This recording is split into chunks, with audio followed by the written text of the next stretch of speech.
मैं आप तमाम लोगों का बज़्म गालिब की जानिब से खैर मकदम करता हूँ, खुशामदीद।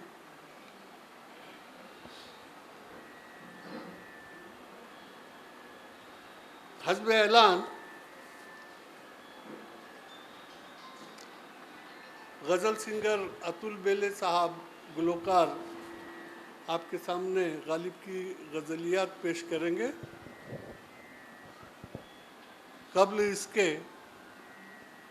मैं आपसे कुछ तारुफ़ी गुफ्तगू करने के लिए यहाँ खड़ा हूँ गालिब से मुतालिक।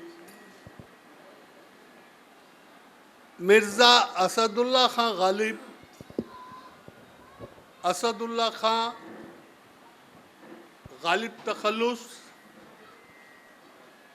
और दूसरा एक और तखल्लुस वो इख्तियार करते थे असद, बाद में उन्होंने गालिब तखल्लुस इख्तियार किया।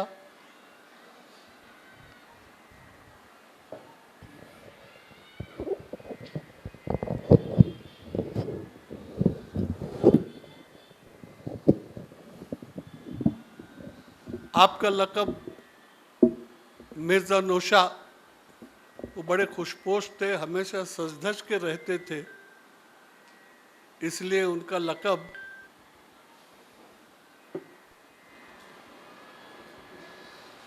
मिर्ज़ा नौशा।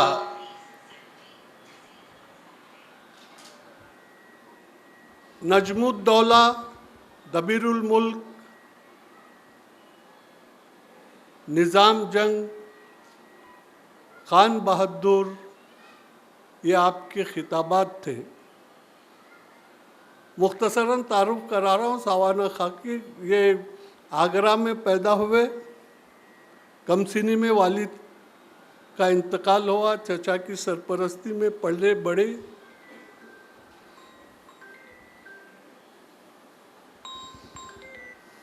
इसको बंद ही कर दो।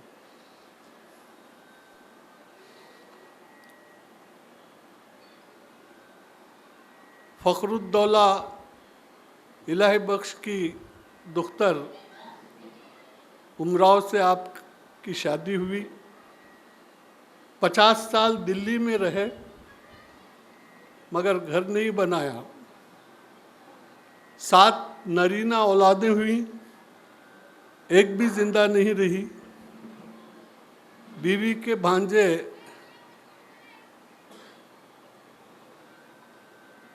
मिर्ज़ा आरिफ को उन्होंने गोद लिया।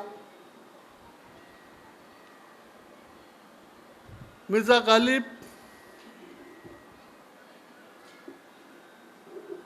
के उस्ताद शेख मौज़म, जिससे इब्तदाई तालीम हासिल उन्होंने की, फ़ारसी उन्होंने मौलवी अब्दुल समद से हासिल की। बहुत ही बाअखलाक, शरीफुल नफ्स, हसास दिल के, शगुफ्ता मिजाज और बज़ला संज थे। उनकी फितरत में ज़राफ़त थी। उनके लताइफ आप बहुत मशहूर हैं। किसी ने उनसे पूछा, रत ये मुज़क्कर है या मुअन्नस? आप फरमाते हैं, मिर्ज़ा कहते हैं कि अगर इस पर खातून सवार हो तो मुअन्नस है और मर्द सवार हो तो मुज़क्कर है। एक दफ़ा बाग़-ए-आम में बाग की सैर कर रहे थे बादशाह के साथ। आमों के दरख्तों को बड़े गौर से देखते, एक एक आम को गौर से देख रहे थे, अजीब अंदाज से देख रहे थे। बादशाह ने पूछा, मिर्ज़ा क्या देख रहे हो? कहा, पीरो मुर्शिद। बादशाह को पीरो मुर्शिद कहते थे। कहा, पीरो मुर्शिद, मैं ये देख रहा हूँ किसी आम पर मेरा नाम लिखा हुआ है या नहीं। ये हुस्न तलब है। रमज़ान ख़त्म हो गए, किले में पहुँचे बादशाह से मुलाकात करने के लिए। बादशाह ने पूछा, मिर्ज़ा कितने रोज़े रखे? मिर्ज़ा कितने रोजे रखे? पीर मुर्शद एक नहीं रखा। इस किस्म के उनके एक दोस्त है हकीम रजीउद्दीन, बैठे गली में आम खा रहे थे, आम के बड़े शौकीन थे। आम के छिलके एक तरफ फेंके, इत्तेफाक से गधा आया और वो आम के छिलकों को सुनकर चला गया। गालिब को आम बहुत पसंद थे। हकीम रजीउद्दीन ने कहा, मिर्ज़ा आम गधे नहीं खाते। कहा, हकीम साहब सही फरमाया, गधे आम नहीं खाते।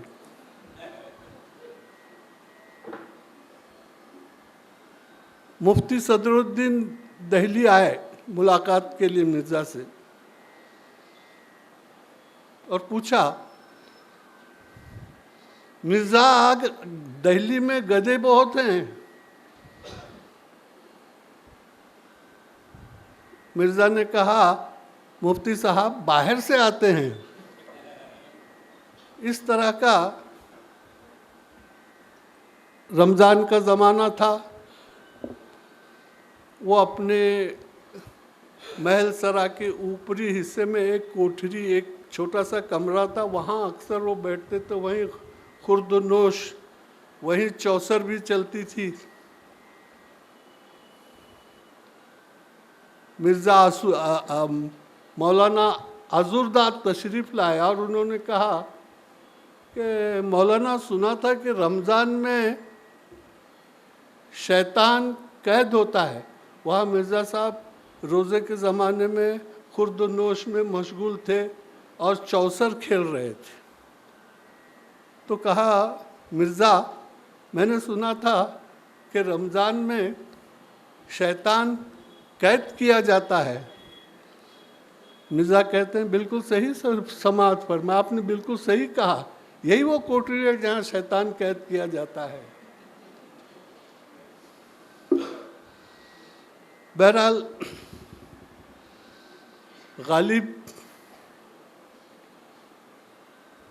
की आवाज़ हमारे उर्दू शायरी में एक ऐसी बुलंद आवाज़ है जिसने कहा कि शायरी सिर्फ काफिया पैमानी का नाम नहीं है, शायरी माने आफरीनी भी है। कहा कि शायरी दीवाने या मजजूब की बातें नहीं हैं, शायरी मतलब है, मकसद से शायरी की हम आहंगी है, शायरी से उसका ताल्लुक़ है। शायरी महज माशूक के कदो गेसू का नाम नहीं है, यहाँ दारो रसन की आजमाइश भी है। गालिब की आवाज़, कहा शायरी सागरो पैमाना जामो शराब का नाम नहीं है, शायरी मशादे हक में गुफ्तगू करने का नाम भी है।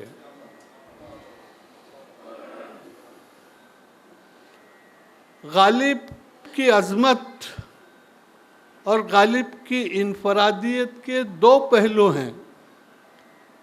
एक माने आफरीनी जिसे हम फ़िक्र कह सकते हैं, दूसरा अंदाज़े बयान जिसे हम फ़न कह सकते हैं। माने आफरीनी से मुतालिक ख़ुद कहते हैं, अपने ताल्लुक़ से ख़ुद गालिब कहते हैं, वो तिलस्म, इसको समझिए, मैं मानी का शेर याद आ रहा है, कुछ जहन से उतर रहा है। बहरहाल वो कह रहे हैं कि मानी का तिलस्म अगर कोई है तो मेरे अल्फाज को देखिए, मेरी शायरी को देखिए। और अंदाज़े बयान के ताल्लुक़ से ख़ुद कहते हैं और भी दुनिया में सुखनवर बहुत अच्छे, कहते हैं कि कि गालिब का है अंदाज़े बयां और। बहरहाल गालिब ने फ़िक्र व फ़न की जो राह इख्तियार की थी, गालिब ने फ़िक्र व फ़न के लिए अपने लिए जो राह मुतय्यन की थी, वो बहुत दुश्वार गुज़ार थी और जदीद तरीन थी। हर एक के बस की बात नहीं थी कि उस राह गुज़र पे चलें। आबरूए शिवे अहले हुनर सबके बस की बात नहीं है। उनकी इस मुश्किल पसंदी, गालिब की अबहाम गोई का सिलसिला या बहस ज़ेर बहस उनके ज़माने में ही शुरू हो चुका था। लोग कहते थे, चर्चा थी, एक ऐसा शायर है जाने, गालिब के ताल्लुक से कहते थे, एक ऐसा शायर है जाने किस जहां की बात करता है। और कहते थे तंजिया, कुछ कह ना सके तो न जाने कहाँ कहाँ से अल्फाज ले आते हैं। और एक शेर तो मशहूर है, कलाम मीर समझे, तंजिया उन पर फप्ती कसते थे लोग, कलाम मीर समझे या ज़ुबान मिर्ज़ा समझे, मगर उसका कहा वो खुद समझे या खुदा समझे। इस तरह का तंज करते थे। लेकिन गालिब जो अपने आप को ये कहते थे कि मैं अंदिलबे गुलशने ना आफरीदा हूँ, कहते थे कि न सताइश की तमन्ना, जवाब देते थे उन तंज करने वाले को, न सताइश की तमन्ना न सिले की परवाह, गर नहीं है मेरे अशार में मानी न सही। कहते थे या रब, ये न समझे हैं न समझेंगे मेरी बात, दे और दिल इनको न दे मुझको जुबां और। फिर फरमाते हैं, आ गई दामे शुनिदन चाहे जिस कदर बिछाए, मुद्दुआ उनका है अपने आलमे तकरीर का। गालिब फरमाते हैं, अज बस के मुश्किल कलाम ए दिल, सुन सुन के सुखनवरान कामिल, आसान करने की करते हैं फरमाइश, गोयम मुश्किल वो न गोयम मुश्किल। इस तरह से वो लगता ऐसा है कि उस ज़माने के शायरों के माहौल से मायूस होकर मिर्ज़ा फारसी की तरफ अपना रुख किए और तकरीबन 20 साल तक उर्दू से दूर रहे।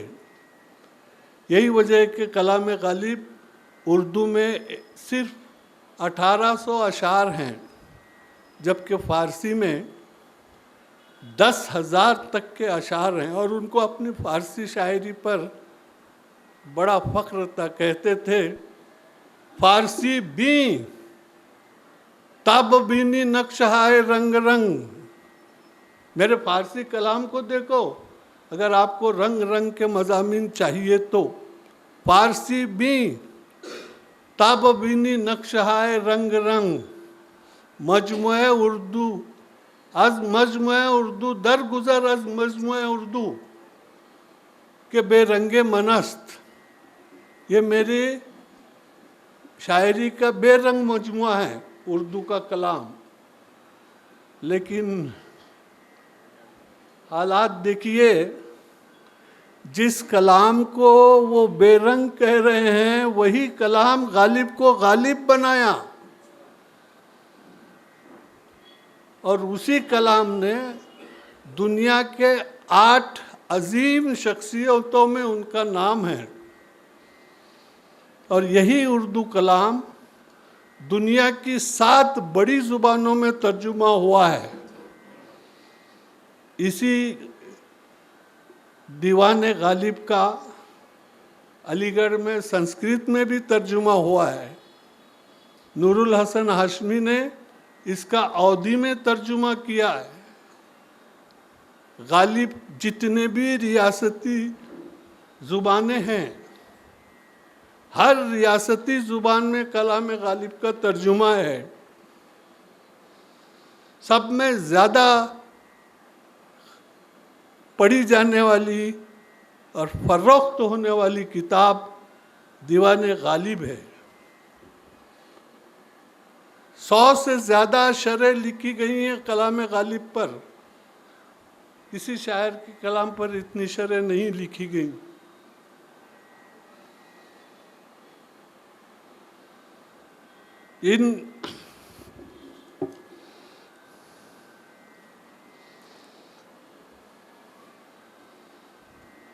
हमारे हिंदी के एक बहुत बड़े अदीब और शायर हैं अशोक बाजपेयी। वो कहते हैं कि अल्लामा इकबाल, तुलसीदास, सूरदास, मीरा और कबीर के बाद हिंदुस्तान के किसी शायर ने सबसे ज़्यादा मुतासिर किया होगा तो वो गालिब हैं। रशीद अहमद सिद्दीकी फरमाते हैं, मुगलिया हुकूमत ने 3 अहम चीज़ें हमें दी हैं, एक उर्दू, एक ताजमहल और एक गालिब। अब्दुर्रहमान बिजनूरी तो कहते हैं कि हिंदुस्तान की 2 मुक़द्दस किताबें हैं, एक मुक़द्दस वेद, दूसरा दीवाने गालिब। हाल ही कहते हैं कि गालिब और उसका कलाम जामे सिफात है। वाकई गालिब शायर मुजद्दिद आज़म है। उर्दू का कोई शायर ऐसा नहीं है जो नई नस्लों को इतना मुतासिर किया हुआ हो। गालिब ने उर्दू को सोचना सिखाया। गालिब ने उर्दू ज़ुबान व अदब को बहुत बुलंद मुकाम अता किया।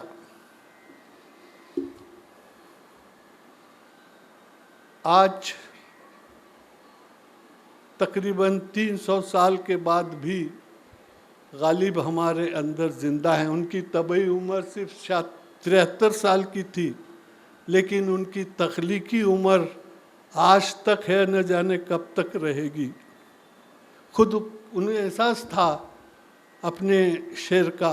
वो कहते थे कि शौहरत शेरम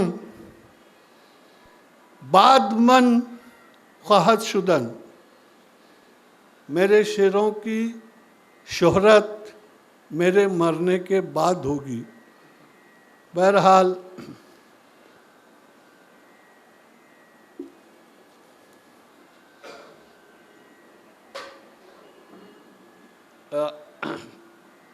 मैं इख्तिताम कर रहा हूँ।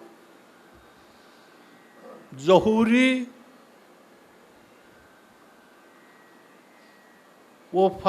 या ज़हूरी वो रूमी वो तालिब थे अपने अपने ज़माने में गालिब। न ज़हूरी है न तालिब है, असदुल्ला खां गालिब है। शुक्रिया।